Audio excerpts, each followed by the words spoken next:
Welcome to Luca is a Billionaire, where the only thing I invest in is your answers.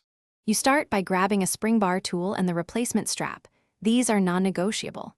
Lay the watch face down on a soft cloth so the glass stays safe, and use the tool to compress the spring bar inward at the lug notch. Once the bar compresses, gently pull the strap away. Don't yank or twist hard because you can bend the bar. Make sure you collect both spring bars, you'll reuse them unless damaged, and inspect lug holes for dirt. You now insert a spring bar into the replacement strap's end and align it with the watch lug.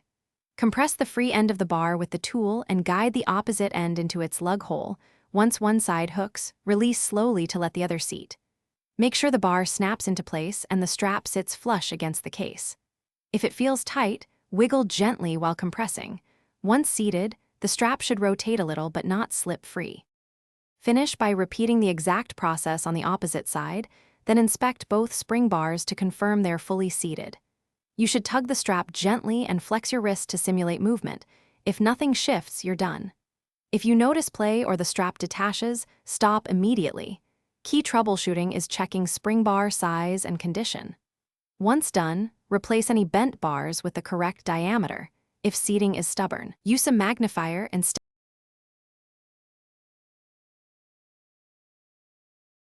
Thanks for watching and please subscribe. It's the best investment you'll ever make.